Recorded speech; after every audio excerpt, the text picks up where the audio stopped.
Antigamente, houve aquela polarização no mundo. A gente tinha lá a União Soviética, um regime que tentou socialismo, comunismo, que não chegou, mas é a tentativa. E nós tivemos, vamos lá, do outro lado da América, que, enfim, era um liberalismo econômico. Beleza. No começo do regime soviético, estava dando certo. E uma hora, aquilo entra num declínio. Os Estados Unidos, eles mantiveram o seu crescimento. Porém, nós sabemos que há muita maquiagem e mentira no meio. Padrão ouro. E daí, né, na verdade, Sim. muitas coisas. Eu queria que o senhor me dissesse, se o senhor puder, para a gente começar aqui. Os Estados Unidos, como está posto hoje, ele é uma bomba relógio a explodir? Eu estou falando do sistema econômico mesmo, global, como a gente conhece. Ou é tudo apenas narrativa e medo? Na realidade, assim, a gente está realmente passando para o que a gente está chamando a mudança de uma ordem mundial, né? Só para balizar o que seria esse conceito de ordem mundial. Quando a maioria dos países conhecidos na época do mundo se estabelece um certo equilíbrio, uma estabilidade, né? Porque o mundo sempre viveu de guerras e vai continuar vivendo de guerras, né? Infelizmente. A guerra é um instrumento do ser humano de dominação econômica, inclusive, né? Então, mas a primeira noção que a gente tem de ordem mundial, isso vem lá com o final do Império Romano, século V e VI, do Império Persa, surgiu o que a gente chamou da expansão muçulmana, que aí dominou realmente a grande parte do que se conhecia como mundo até então. Nós não existíamos como mundo, né? Era só Mundo a Europa, conhecido, né? era só a Eurásia, né? Então a expansão muçulmana dominou ali tudo o que a gente conhece hoje como Ásia Ocidental, que é chamado de Oriente Médio, a própria China, né? Chegou até lá uma parte da expansão muçulmana e toda a Europa. Então foi o primeiro, digamos, conceito de ordem mundial, que também era uma expansão do comércio, expansão do poder econômico, da dominação econômica. Isso depois caiu com o que a gente começou a imaginar hoje, o que seria esse sistema interestatal europeu, né? Porque com a expansão muçulmana foram se acumulando capitais privados no que é a Península Europeia na época, que é a Europa hoje, e esses capitais privados que começou a formar o que a gente conhece hoje, primeiro como mercantilismo, né? Depois com a Revolução Industrial na Inglaterra como capitalismo. E aí, então, o sistema interestatal europeu começou a criar as economias nacionais, né? E o poder político dos estados, né? Aliado à acumulação privada de capital. E aí veio a Revolução Industrial, veio o que a gente conhece como o Império Britânico, né? A Revolução Industrial, que acabou o Império Britânico com a Primeira e Segunda Guerra Mundial. Estou fazendo um resumo muito rápido, tá, César? Só para entender. Aí veio, com o final da Segunda Guerra Mundial, o Império estadunidense, né? O império que a gente conhece hoje, terminando a Segunda Guerra Mundial, iniciou-se, como você citou, a Guerra Fria. Isso. Que aí, dois impérios, né? Porque aí do lado aliado, as duas potências que ganharam a guerra da Alemanha nazista, né, e do Império Japonês na época, foi os Estados Unidos de um lado e a Rússia do outro, a União Soviética do outro. Então, logo que acabou a Segunda Guerra Mundial, iniciou-se essa Guerra Fria, que eu brinco que era uma guerra por mentes e corações.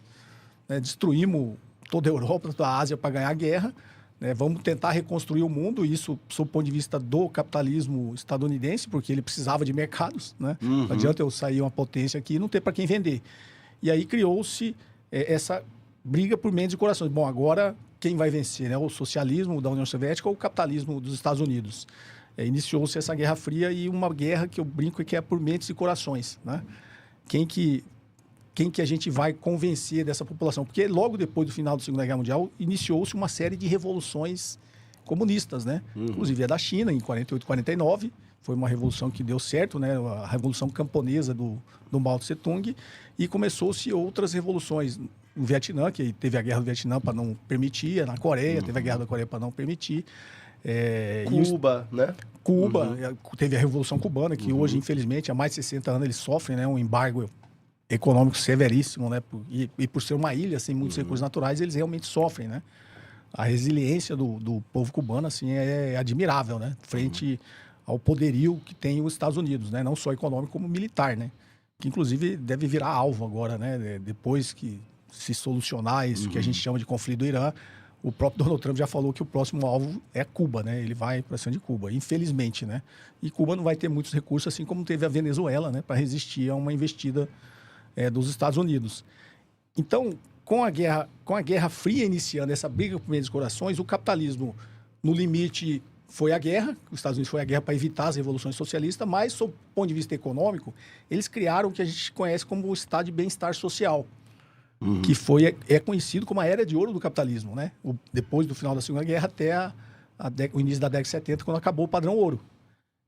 Porque o capitalismo precisou fazer concessões econômicas para as classes mais baixas, principalmente a classe trabalhadora, para evitar, né, eventuais insurgências e revoluções.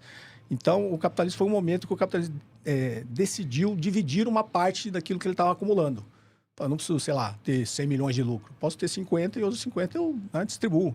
Isso. Se for para evitar uma revolução, eu faço. Então, esses mais de 30 anos aí da era de ouro do capitalismo foi justamente por isso. Só que o padrão ouro veio, a queda do padrão ouro, né, definitivamente pelos Estados Unidos, veio justamente para acabar com o que a gente viu como acordo de Bretton Woods, né? Porque o que permitiu esses 30 anos de bem-estar social foi as regras que o acordo de Bretton Woods colocou para reconstruir o mundo, que é o que o neoliberalismo, conhecido como neoliberalismo, destruiu, né?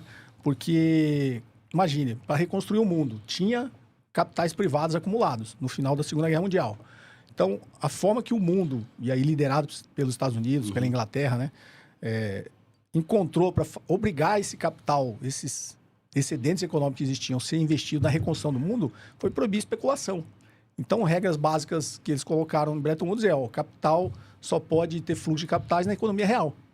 Você não pode, eu não posso mandar dinheiro para o seu país para especular. Eu vou mandar vou comprar um telefone de você manda o telefone, eu mando dinheiro. Então, o fluxo de capitais era só na economia real. Deixa eu lhe fazer uma pergunta leiga. O que seria tal especulação? Que a gente vê sempre muito essa palavra. De maneira fácil para o pessoal entender. Que não existia naquela época. É investimento em ativos financeiros, né? Na bolsa de valores, títulos da dívida pública, especulação imobiliária. Eu não vou lá comprar 10 imóveis no seu país. Não, se eu for morar no seu país, eu vou lá e vou comprar. Então, existia uma série de regras que o capital só podia ter um fluxo no mundo inteiro por coisas físicas, para ser investido na que a gente chama da economia real. O capital financeiro foi proibido praticamente, né? Assim, você quer construir uma indústria?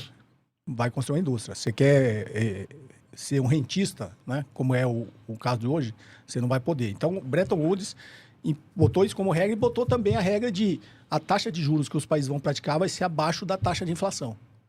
Então, isso obrigava quem tinha dinheiro a investir em produção. Porque se ele fosse investir em dívida pública, como ele estava dentro do país dele, ele não estava sujeito a essa regra do fluxo de capitais, então eu não vou comprar título da dívida pública porque, no limite, eu vou estar perdendo dinheiro, porque vai render menos que a inflação, né? Então, a inflação corrói o poder de compra de dinheiro, eu vou perder. Então, isso obrigou todos os capitais a serem investidos em produção. E foi isso que permitiu a reconstrução. Claro. Né? O mundo foi reconstruído, a Europa toda e a maior parte da estava destruída no final da Segunda Guerra Mundial. Né?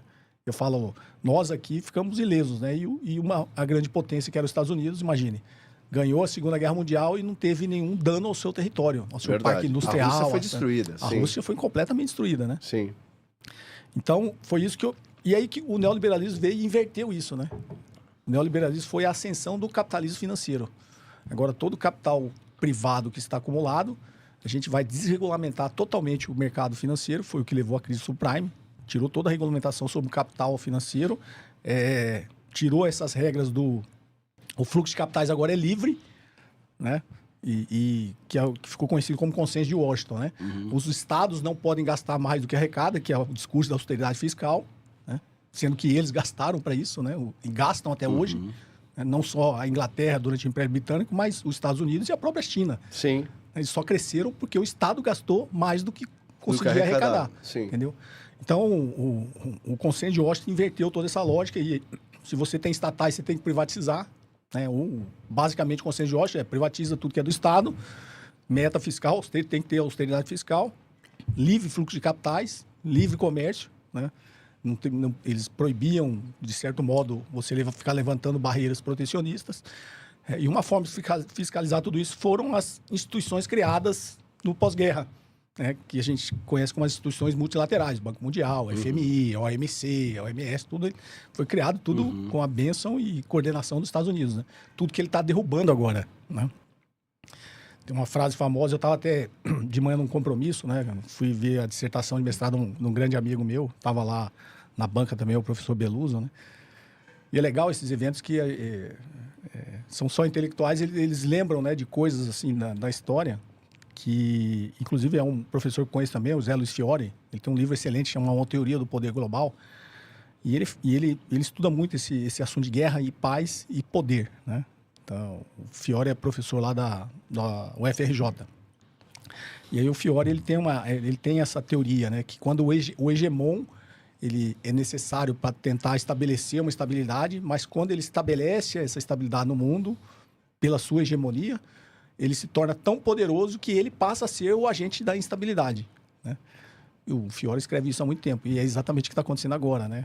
Quando os Estados Unidos chegou o fim da Guerra Fria, que é do Bloco Soviético, né? Vocês conhecem o Fukuyama, tem um artigo, depois virou livro, é o fim da história, o capitalismo venceu, ele se tornou uma potência unipolar, teoricamente o mundo está estável, né? Mas aí ele passa a criar estabilidade. Por quê? Porque ele passou a ser ameaçado agora pela ascensão econômica da China, né? Então ele está destruindo todas as instituições que ele criou, né? Então ele não está nem aí mais para o OMC, para o OMS, não está nem aí para o FMI, para o Banco Mundial, ele faz o que quer agora, para a ONU. Quer dizer, ele nunca esteve.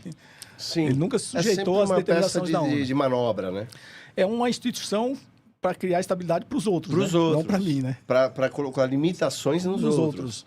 Porque, segundo o Fiore, a teoria do poder é que quando você tem poder, é o poder de você não cumprir regra. Te dá o direito. Se você realmente é o hegemon, né? Você é o poder global, é o poder de você descumprir todas as regras que você quer que os outros cumpram. Então, essa é uma boa verdade. Olha, eu vou lhe dizer que isso é uma boa afirmação, viu? Então, é o que os Estados Unidos está fazendo agora sem hipocrisia. Na verdade, ele sempre fez, né? Mas, digamos assim, ainda tinha uma diplomacia, uma hipocrisia, né? Agora, com o Donald Trump, eu falo assim, o Donald Trump tem um lado bom, porque ele não tem hipocrisia, ele fala, né? O que está fazendo, ele não disfarça, né? E isso que a gente está vivendo agora com o conflito do Irã é basicamente uma mudança nessa ordem mundial que estava estabelecida desde o pós-guerra, né? Para quem conhece, você já deve ter conversado, bastante gente fala e entende muito sobre esse assunto da guerra, né? Os Estados Unidos perdeu a guerra do Irã, né? Esse conflito no Irã. Só que ninguém fala isso aí. Ele só está tentando protelar e achar uma saída honrosa. É verdade. Né? É o segundo Vietnã, só que ninguém fala sobre isso. E ele perdeu e, na realidade, isso vai estabelecer talvez o início do que a gente chama de uma ordem multipolar, né? Uma ordem onde não só os Estados Unidos é o todo-poderoso. Vai ter também a Rússia, vai ter também a China, mais para frente talvez a Índia, né? E os Estados Unidos, não à toa, né? No documento de segurança nacional que ele divulgou em novembro do ano passado, ele já disse que vai ressuscitar a doutrina Monroe, que ele botou de Donroe, né? Ou seja, a América dos americanos, né? E eu sempre brinco assim, americanos só eles, né? América todos nós. Claro. Né?